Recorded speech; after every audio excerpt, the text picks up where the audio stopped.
Hey, welcome to Integrated Preparedness. I'm Steve Smith. Finally getting over this junk here. This whatever it was. It was a cold or something. I don't know. I'm still feeling pretty bad the last couple of days, and but I've been taking the miracle drugs of Sudafed and wild turkey, so I'm feeling a lot better. Still feeling a little shaky, but probably be back at my peak tomorrow. So if I cough a little bit, excuse me. If I get too bad, I'll just pause it for a while and get back to you. Got up this morning, uh, and like I do, the first thing, I wasn't up as bright and early as I usually am, but I got up and I kind of slothed my way down to the couch, got my first cup of coffee, checked a couple of things on the news, and then, as I usually do, I see who has put things up on Patreon that I particularly want to watch. And Joe Fox over at Viking Preparedness had, and I always watch his stuff as soon as I can.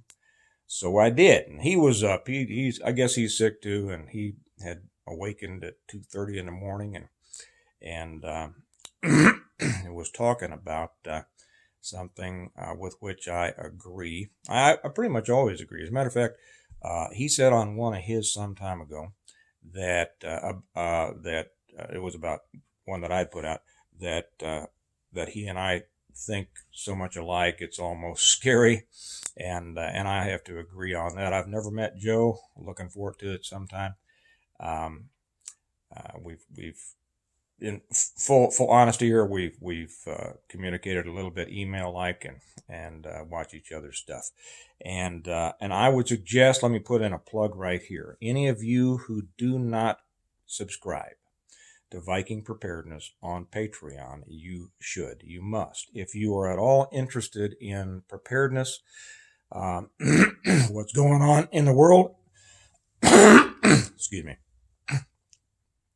what's going on in the world, you owe it to yourself to subscribe to him, Viking Preparedness on Patreon. I think probably most of you already do, and it's not going to help him any. He has about 9 bazillion subscribers compared to what I have, but it's going to help you immensely. So do that, and also I'll throw in something here. Welcome to all of the new people who have subscribed to Integrative Preparedness over on Patreon. I've been amazed at how many people have come over just in the last few days.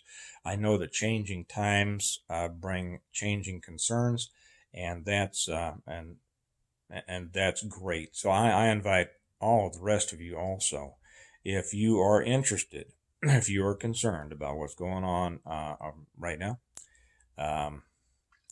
And I just use 2 words. Kelly's sitting on the couch facing me over there, and I just use 2 words that we laugh about: invite and concern.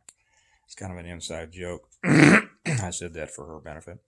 I do invite you to come over there and join us on Patreon, because I will be talking about a number of things over there that I'm not going to talk about here.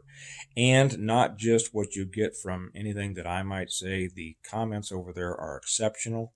I've already gotten a number that I want to do entire videos on. So come join us over there. It cost you $1, and I think you'll be glad that you did. Anyway, getting back. Oh, also one more thing, one more piece of housekeeping here. Hey, honey, would you hand me that book right there? Thank you.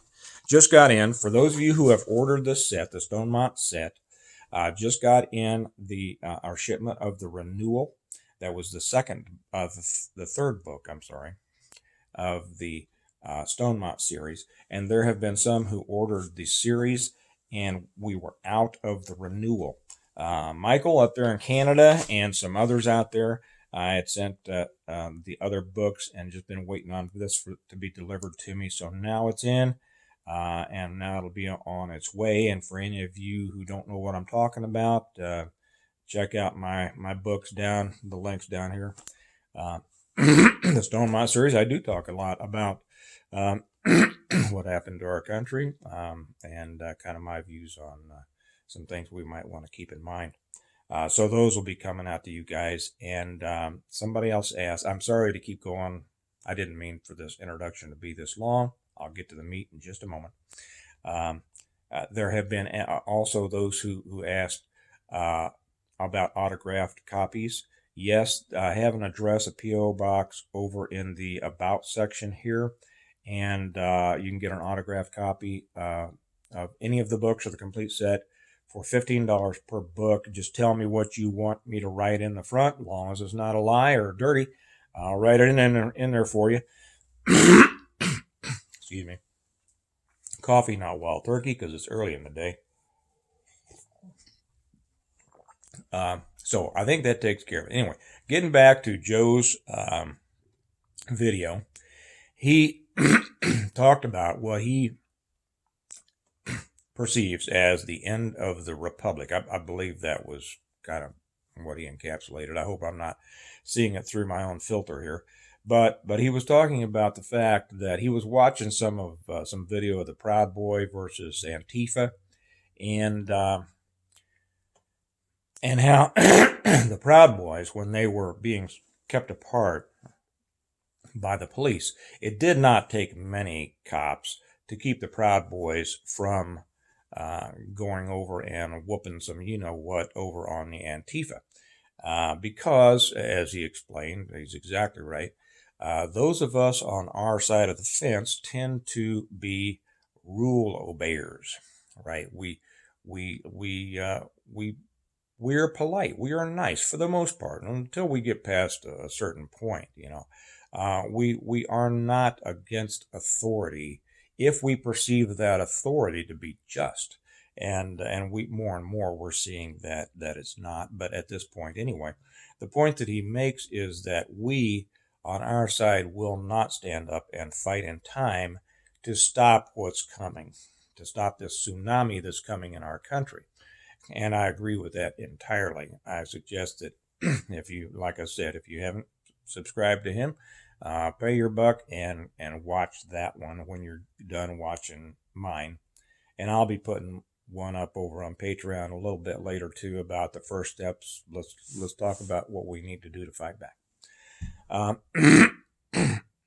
I'm sorry. I'm just going to be clearing my throat here. Anyway. He's exactly right on that.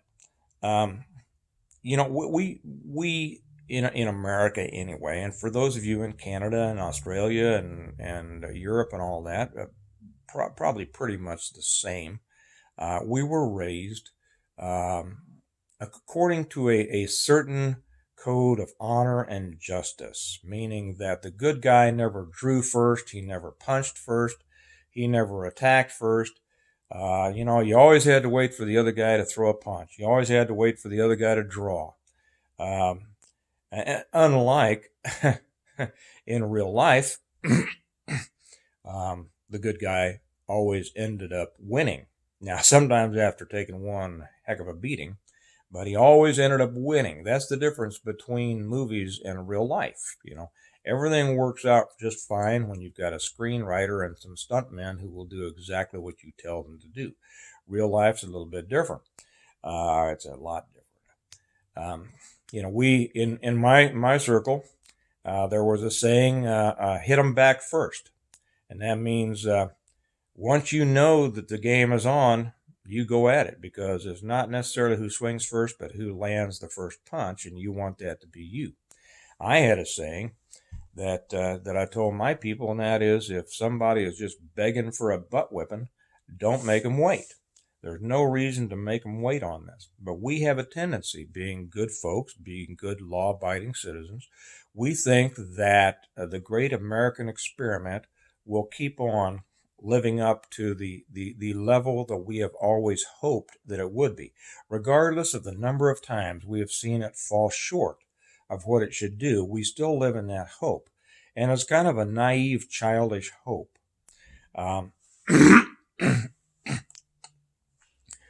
We've seen time and time again when forces have come against the innocent, forces have come against the good, and the good didn't stand up in time. They didn't accept the fact that they were in a battle soon enough, and they were just destroyed. That's the lesson of history. The lessons of history are those who are unprepared being swept away by those who were. And in this, preparation doesn't mean just rice and beans. It means the understanding that there is a conflict going on, and you need to be a part of it. The other side of the fence has been planning this for a long time. They think long term as opposed to we who think short term. We think that when we win a little battle, oh, good, the Supreme Court decided something that we like.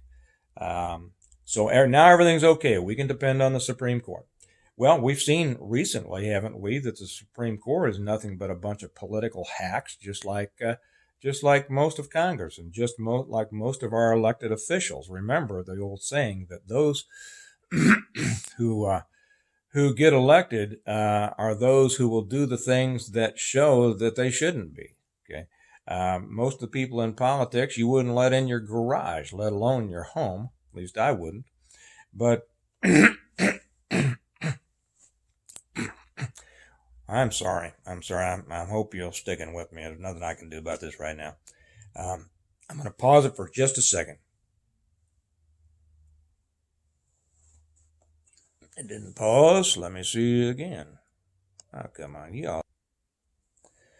Okay, I'm back. I know it was just a microsecond for you all. My wife was laughing at me saying, "You sure there's no wild turkey in that?" No, maybe later. So the problem on our side is we simply think that the system is going to work for us. Remember what I said just a moment ago about the Supreme Court. Some people will say, well, the Supreme Court has made their decision. And so now it's said and done. It's right. Well, I'd refer you back to Dred Scott and the Dred Scott decision. I write about it in one of my books. And if you're not familiar with it, go read about it and see if you think that makes the I'm going to adjust this there. See, I think I'm getting shorter. If you think that the Supreme Court is always right, go back and read Dred Scott and then read a whole bunch of others, and you'll realize that these guys are just a bunch of people who are so often swayed by by political winds. Even the one they refer to as the great Antonin Scalia, in his and I write about this also in one of my books when he was talking about secession. I'm going to be talking about secession. I think that's the one I'm going to be making over on Patreon, either the next one or the one after that, probably either today or tomorrow. And his opinion on secession was totally skewed. His reasoning could be torn apart by a third grader. And I won't cover that right now. Maybe in the one that I make, I'll read out of my book where I explain that. But just realize that we cannot depend on our elected officials. We cannot depend on the Supreme Court, and we certainly can't depend on a political system that has allowed what's happened to happen. Okay, bringing in a new executive with which many of us disagree. So, fighting our way out of the hole. We're going into a hole. It's going to be a hole. It's going to be an economic hole. It's going to be a political hole. The things that they're going to be trying to bring our way, I think it's going to come as an avalanche. How do you prepare for it? Well, to begin with, basic preparedness. If you are not prepared yet, the time to start is as soon as you finish watching this. And then sign up on Patreon, and then sign up on Viking Preparedness Patreon, okay? Because you're going to get the information that you'll want over there for those of you who aren't already as tuned in as you'd like to be or already aren't over there.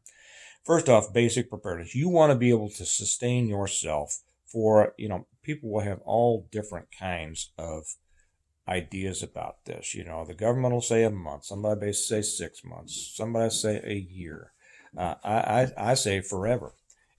Your preparedness, your food stocks, your water stocks, or whatever you have in your garage, basement, outbuilding, whatever, that will last a finite amount of time, depending on how much you have and how many people you have dipping into it, right? The only purpose to have that is to enable you to survive until you can produce your own. And so while half of your energy needs to be going, and money and time and interest needs to be going to build up your stocks, you also need to be developing ways to provide these things for yourselves, because it's going to get more and more tenuous as our economy starts to take a dip, and it will, as we go into a new season here, a new political season. The economy will take a dip. Our supply chains going to suffer? I would imagine that they will. As the economy goes down, will we see inflation? I imagine that we will. The peanut butter that you can buy today for $1.18 might cost you $2 a year from now. Why would you want to spend $2 a jar of peanut butter when you can buy all you want right now for $1.18? Those are investments. People have asked me for a long time, what should I invest in? Some time back, and this gets into preparedness investing. For a while back, I said there's nothing to invest in. Everything is too high. The stock market's too high. The real estate market's too high. Those also are going to come down. And I said invest in guns and ammo. Those things were readily gotten and fairly inexpensive at the time. Now you can't get any, and when you can, most of the places are gouging, and the price is high, so high you shouldn't want to pay it. You shouldn't have to pay it because you should already have that stuff. Okay. Now, what we see is there will be, hey, buddy, that's my big one coming down. He's just taking a break from school. He's school here at home. Now we're going to see a change. We're going to see a decline in the economic system. How far that goes, we don't know, but it could go a long ways down. So now I'm telling people, wait a little bit. People are talking about moving out of town, buying land and things like that. I'll tell you something.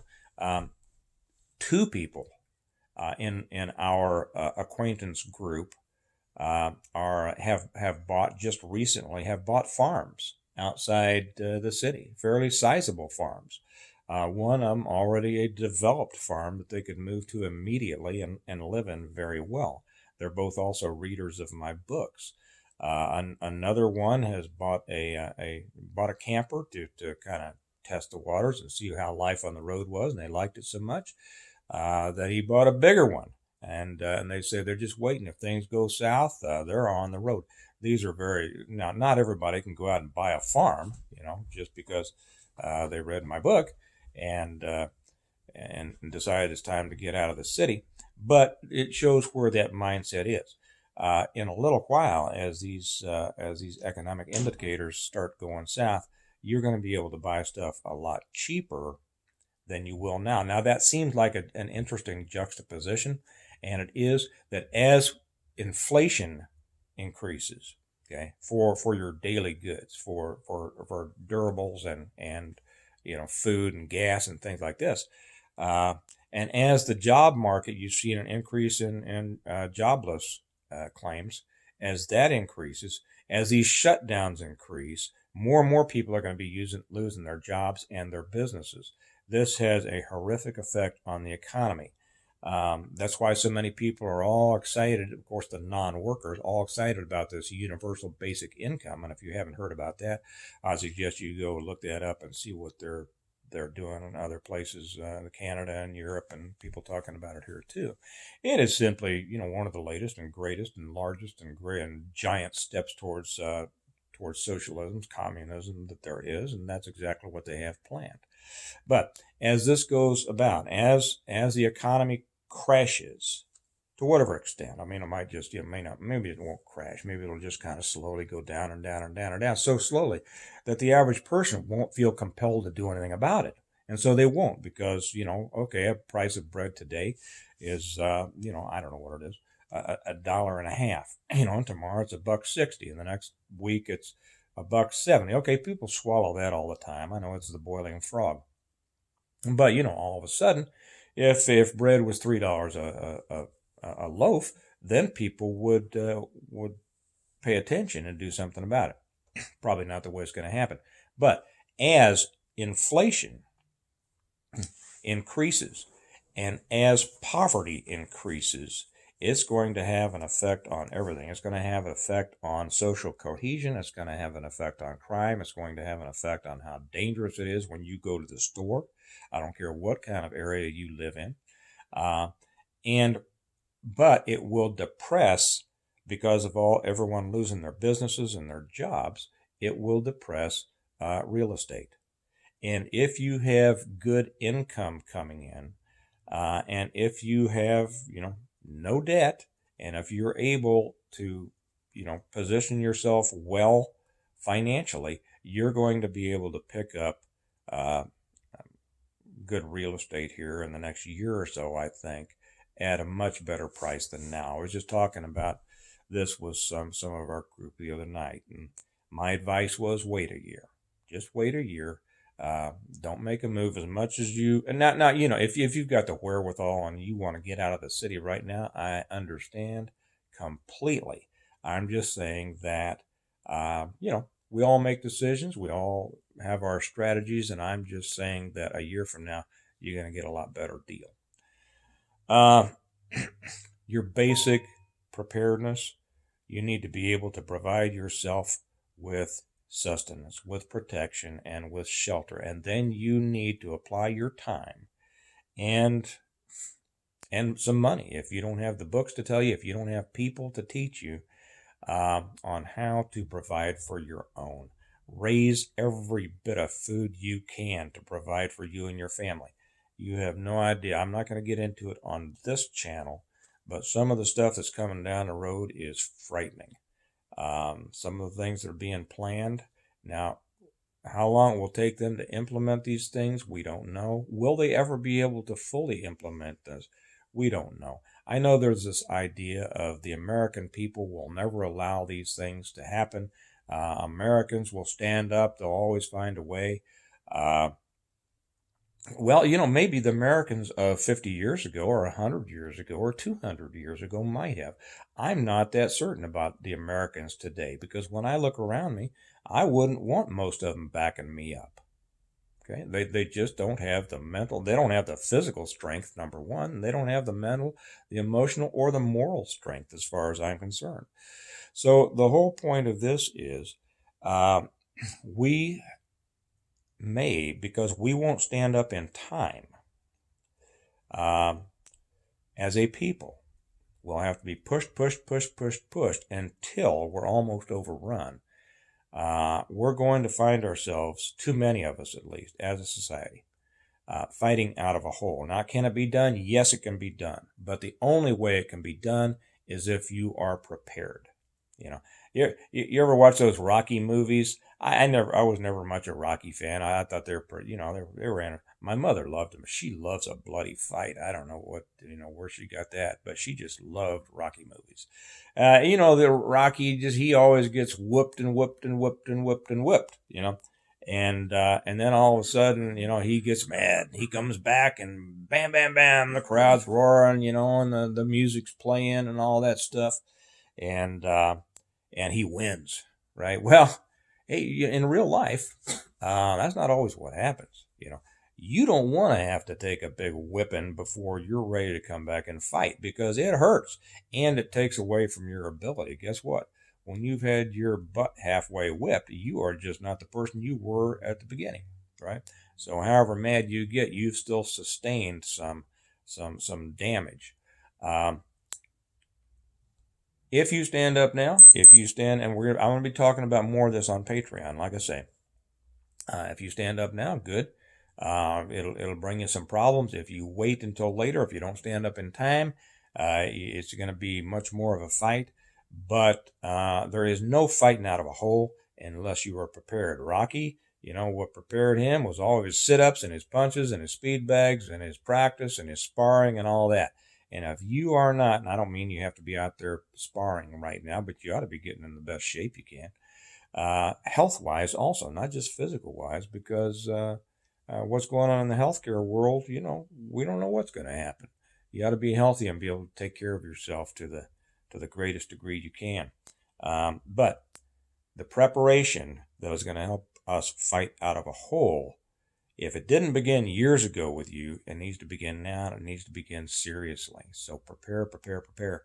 Because if you're not, you're just going to end up staying in that hole, and that's no place to be. So anyway, I know this has gone on a long time. It's just the way this is one of the most important things that we've had to deal with for a long time. Probably the most important that I can remember in my lifetime.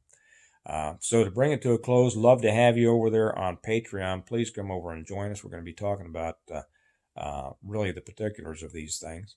And get over there and join Joe Fox at Viking Preparedness. You're going to learn stuff from him. So with that, I'll bring this to a close. Remember that we prepare well today in order to live well tomorrow. And those preparations are going to help us fight our way out of that hole that we might find ourselves in tomorrow.